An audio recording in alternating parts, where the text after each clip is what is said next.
आकाशवाणी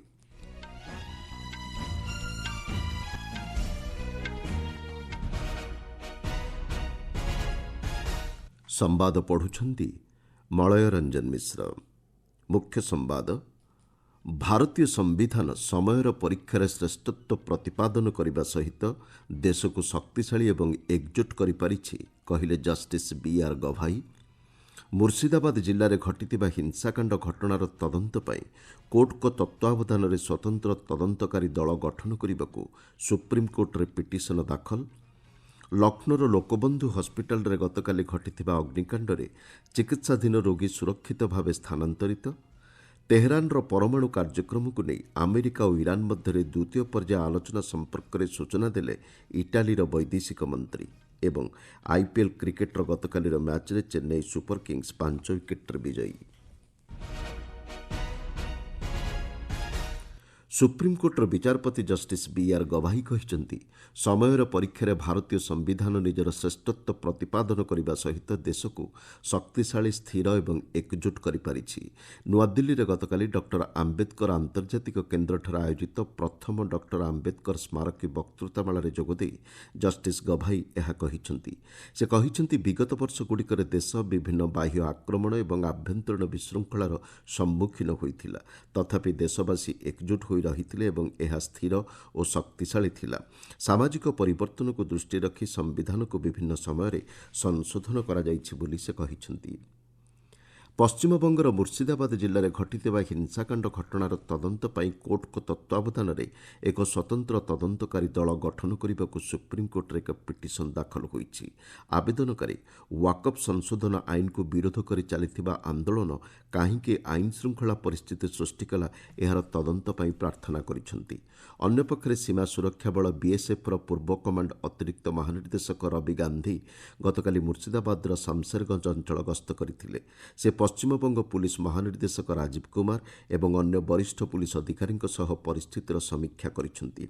मुर्शिदाबाद हिंसा प्रभावित अंचल में शांति श्रृंखला बजाय रखिबापई बीएसएफ एवं पुलिस मिलित भाव कार्य करुछंती बोली पश्चिमबंग पुलिस अधिकारी पक्षरु सूचना दिया जाइछि।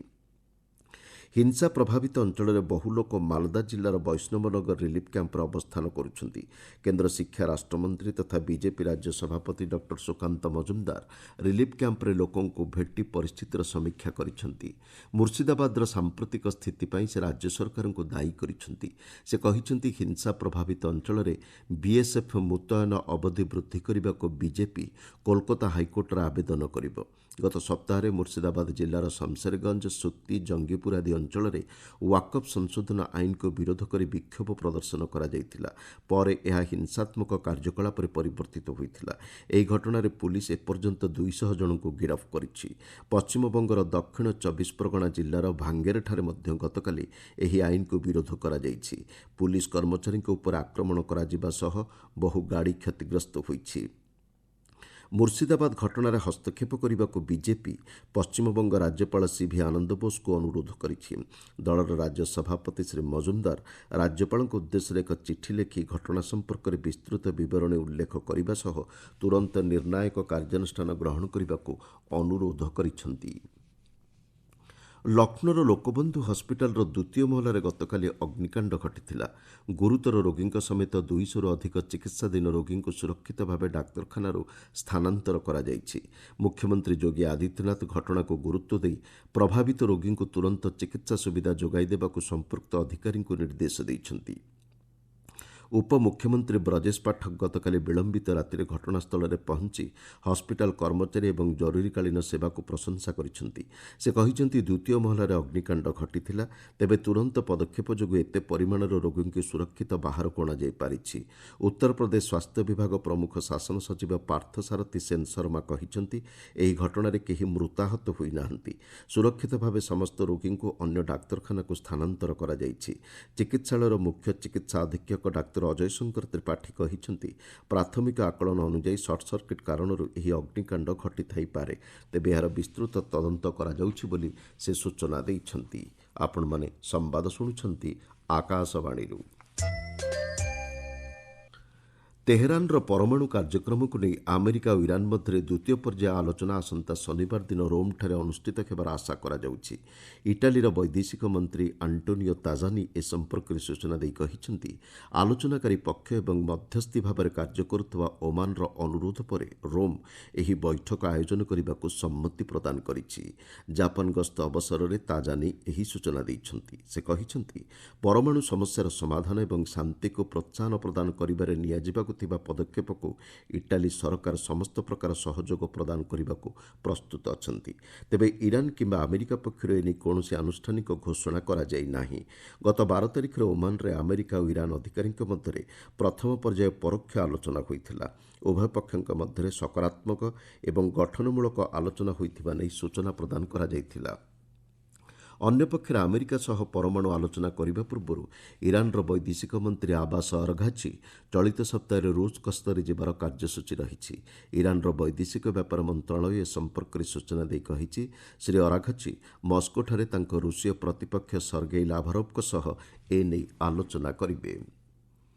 ଜାତୀୟ ରାଜପଥ ଉତ୍କର୍ଷ ପୁରସ୍କାର 2023ର ଷଷ୍ଠ ସଂସ୍କରଣ ଆଜି ନୂଆଦିଲ୍ଲୀଠାରେ ଅନୁଷ୍ଠିତ ହେବ। ଅଭିନବ ପ୍ରୟାସକୁ ପ୍ରୋତ୍ସାହନ ପ୍ରଦାନ କରିବା ଏବଂ ଜାତୀୟ ରାଜପଥ ବିକାଶରେ ଉତ୍କର୍ଷ ପ୍ରତିପାଦନ କରିଥିବା ଅଂଶୀଦାରଙ୍କୁ ଏଥିରେ ସମ୍ମାନିତ କରାଯାଇଥାଏ। ଜାତୀୟ ରାଜପଥ ଭିତ୍ତିଭୂମି କ୍ଷେତ୍ରରେ ଉଲ୍ଲେଖନୀୟ ସଫଳତାକୁ ମାନ୍ୟତା ପ୍ରଦାନ କରିବା ଏବଂ ସମଗ୍ର ଦେଶରେ ଉଚ୍ଚ ରାଜପଥ ସମ୍ପତ୍ତିର ନିର୍ମାଣ ଏବଂ ରକ୍ଷଣାବେକ୍ଷଣରେ ସଂଶ୍ଳିଷ୍ଟ ଥିବା ବ୍ୟକ୍ତିବିଶେଷ ଓ ଅଂଶୀଦାରମାନଙ୍କୁ ଏଥିପାଇଁ ମନୋନୀତ କରାଯାଇଥାଏ। ଏହି କାର୍ଯ୍ୟକ୍ରମ ଅଧୀନରେ ପ୍ରସଙ୍ଗଭିତ୍ତିକ ବିଶେଷଜ୍ଞଙ୍କୁ ନେଇ ଏକାଧିକ ଆଲୋଚନା ବୈଠକ ଅନୁଷ୍ଠିତ ହେବ। ରାଜପଥ ନିର୍ମାଣରେ ଆଧୁନିକ ଜ୍ଞାନକୌଶଳର ଉପଯୋଗ, ପାହାଡ଼ିଆ ଅଞ୍ଚଳରେ ଭିତ୍ତିଭୂମିର ବିକାଶ ଏବଂ ଭାରତୀୟ ନିର୍ମାଣ ଉଦ୍ୟୋଗଗୁଡ଼ିକୁ ବିଶ୍ୱସ୍ତରୀୟ ପ୍ରତିଦ୍ୱନ୍ଦ୍ୱିତାରେ ଅବତୀର୍ଣ୍ଣ କରିବା ସଂକ୍ରାନ୍ତ ବିଭିନ୍ନ ପ୍ରସଙ୍ଗ ଉପରେ ଏହି ଆଲୋଚନା ବୈଠକଗୁଡ଼ିକରେ ମତ ବିନିମୟ ହେବ। ଆଇପିଏଲ୍ କ୍ରିକେଟ୍ ସିରିଜ୍ର ଗତକାଲିର ମ୍ୟାଚ୍ରେ ଚେନ୍ନାଇ ସୁପର କିଙ୍ଗ୍ସ ବିଜୟୀ ହୋଇଛି।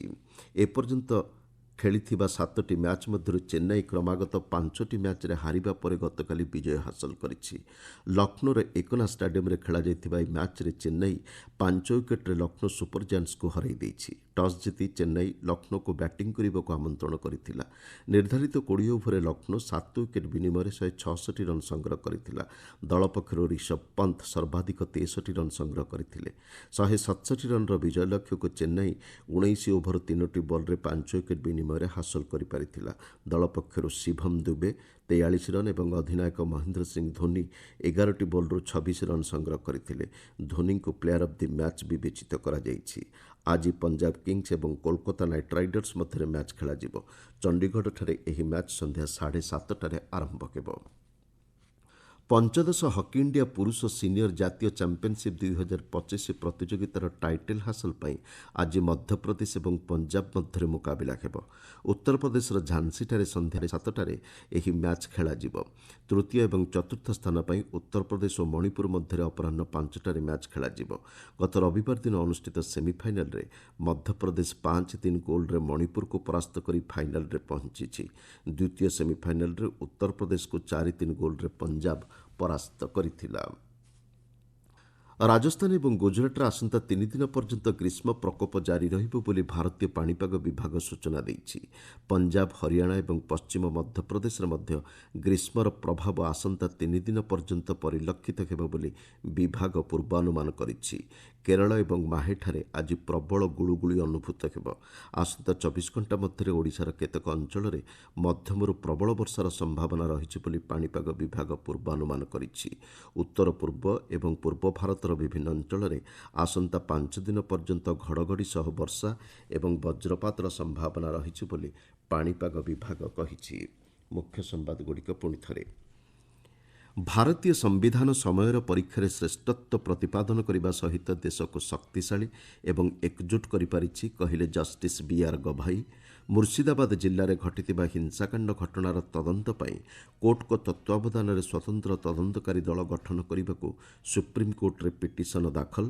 ଲକ୍ଷ୍ନୌର ଲୋକବନ୍ଧୁ ହସ୍ପିଟାଲରେ ଗତକାଲି ଘଟିଥିବା ଅଗ୍ନିକାଣ୍ଡରେ ଚିକିତ୍ସାଧୀନ ରୋଗୀ ସୁରକ୍ଷିତ ଭାବେ ସ୍ଥାନାନ୍ତରିତ। ତେହେରାନର ପରମାଣୁ କାର୍ଯ୍ୟକ୍ରମକୁ ନେଇ ଆମେରିକା ଓ ଇରାନ ମଧ୍ୟରେ ଦ୍ୱିତୀୟ ପର୍ଯ୍ୟାୟ ଆଲୋଚନା ସମ୍ପର୍କରେ ସୂଚନା ଦେଲେ ଇଟାଲୀର ବୈଦେଶିକ ମନ୍ତ୍ରୀ ଏବଂ ଆଇପିଏଲ୍ କ୍ରିକେଟ୍ର ଗତକାଲିର ମ୍ୟାଚ୍ରେ ଚେନ୍ନାଇ ସୁପର କିଙ୍ଗ୍ସ 5 ୱିକେଟ୍ରେ ବିଜୟୀ। ସମ୍ବାଦ ଶେଷ ହେଲା।